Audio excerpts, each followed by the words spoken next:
Good morning, you guys. Welcome to my kitchen. I'm Chef Dean Max. So every day I kind of wake up and go watch the sunrise. I'm lucky enough to live across the street from the beach, which is always great. But I come back and I'm always kind of hungry for something simple. So today I've got some leftover sticky rice and I'm going to make some egg custard in the microwave. Very quick, very easy, and something fun to eat. So hope you enjoy it. Hey, you guys. Egg custard, let's get started on it. I like the texture of an egg custard. I don't know if you've ever had kind of either like a European or even an Asian style egg custard, an egg that's been steamed. The texture of it's just amazing. But a lot of times you don't have that set up. It's not easy to set up, or baking in the oven with like a water bath it takes time. So this is something you can do super quick. So I'm going to show you how quick. Let's do it really quick now. So I've got eggs here. So I'm just going to crack my eggs. 2 eggs is all. Well, I'm making for 1 because it's just me coming back from watching the sunrise, and I need something to eat. So I got 2 eggs here, and I'm just going to put in a couple dashes of white pepper. So I've got white pepper there. Now, second, I'm going to take some hot water. Water I put in my my tea maker. I guess it's just a water boiler, but I'm gonna let that get really hot, and then I add my mixture to that of dashi. Now dashi is something you guys are saying I don't have dashi at home, but you could get it. Buy this at your store. Basically, what dashi it's really the base of all kind of Japanese stocks, right? So. I shouldn't say all stocks, but it's one of their big stocks, and it's the base for miso soup, and it's basically from a bonita it's a fish that's been salted and air dried until it's almost like beef jerky, and then they shave it super thin. And you've seen it before if you've ever eaten Japanese food. You've seen kind of those flakes that they put on top of some of the food, and it kind of moves around. Well, anyway, when you put that flake in water, it has this real amazing smokiness to it. And that's what they make the stock from. It's just hot water and that. But you can buy kind of a fast food version of that, which are these granulated tablets. So I'm going to use a half teaspoon, and I'll put a link to where you can buy this online. You'll get them in a packet. They're these little tiny dehydrated, like almost like. They look almost like not even as big as a sesame seed. They're really tiny specks, and it's basically just like it's not quite a powder, but they're very small little like balls of this dried and smoked fish. And why are we using that? Because it's going to give it this really cool like smoky flavor and a little bit of seafood flavor without it being overpowering. I know that's scaring the heck out of some of you who are like, I don't like seafood.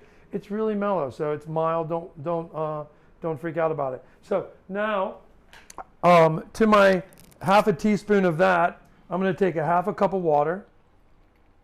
So again, this is 1 portion, and that's just boiling water, okay? Or it doesn't have to even really be boiling. It could just be really hot water. You could even probably have hot water right from your stove, right? So I mix that in. Immediately I can smell smokiness and kind of this beautiful seafood aroma. So it's really nice. Okay, now with that, now that's hot, and I'm gonna have to add it to the eggs, so I don't want the eggs to like start cooking immediately. So what I'm gonna do is cool it down by adding a little bit of soy sauce to it. So I'm gonna start with a half teaspoon and see where I like that. Yes, half teaspoon. So half teaspoon of soy sauce. And then we're going to go with probably another half teaspoon of honey. Actually, I'm going to go with 1 teaspoon of honey. So 1 teaspoon of honey. Okay. The honey, getting it out of the little teaspoon thing is the hardest part, right? But I like this flavor of the honey and the soy together. Delicious.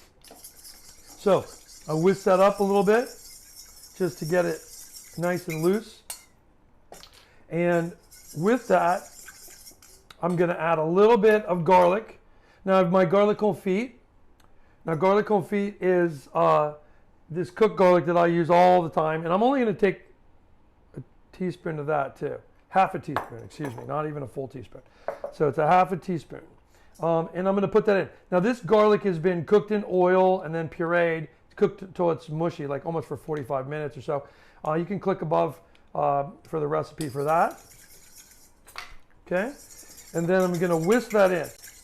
Now in the hot liquid, that garlic puree just dissolves right in there. So now I have this juice of smokiness, seafood, fish flavor, and garlic all together. And you're going, that sounds super gamey, but it's not. It's really nice together. And then I'm gonna add a little bit of that to my cold egg. So this is called tempering. Tempering is when you have a cold ingredient like an egg like this, but you don't want to cook it.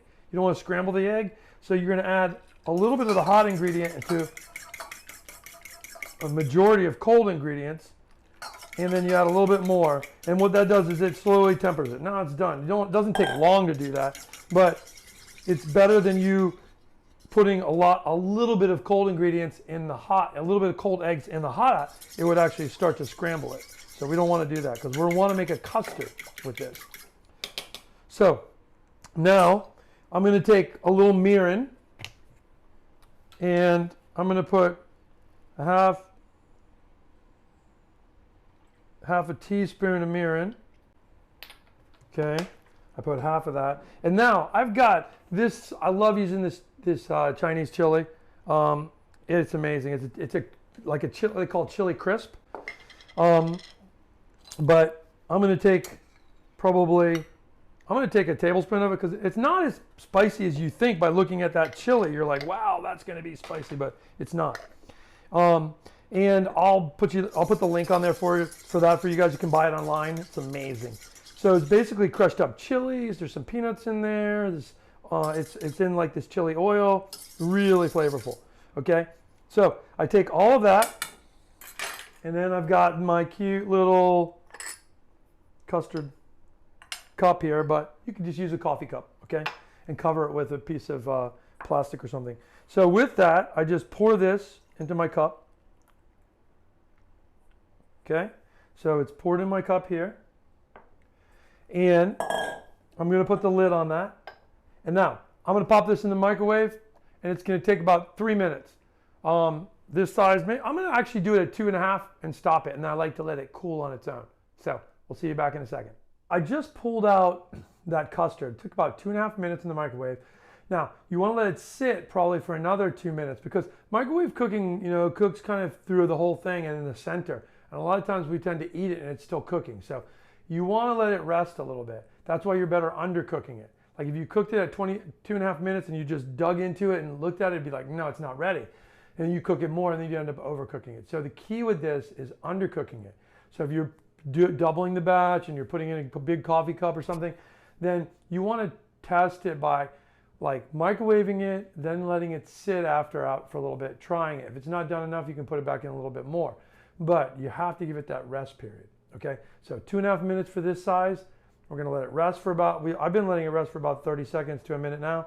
And then I'm gonna have some crispy rice with it. I like the texture. You have that really soft custardy egg, and then you have the crispiness of the rice. Now this is a rice pack that I made leftovers from making some Thai sticky rice that we did a dish on, and I'll add the link up here for you guys to click onto to see how to make that sticky rice. But when you make this sticky rice, or if you have any leftover rice, you can actually you could microwave it in the plastic or steam it again. I think the best way for me is sautéing it because it's going to add crispiness. So I've got some that I sautéed here. I just put a little bit of sesame oil in the pan, or you can put just regular like grapeseed oil or a canola, like a GMO-free canola oil. And then I've got it nice and crispy, you can see, and it's nice and hot. And I just stick that on my plate, right? You just saute it a couple minutes, pull it out of that packet, just put it right there, ice cold into your oil, let it saute.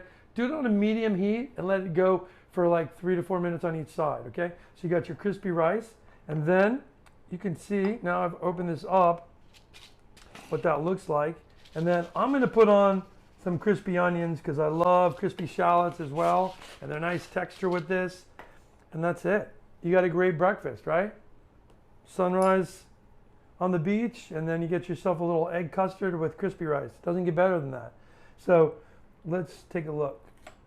Now, you can see, look at this custard on here, how beautiful that is, right? And when it starts to get granulated, which means you overcooked it a little bit. This one is just like, it's actually like very nice. I would go, maybe you could maybe even go 2 minutes and 15 seconds. Now, every microwave is different, so you're gonna have to play with yours.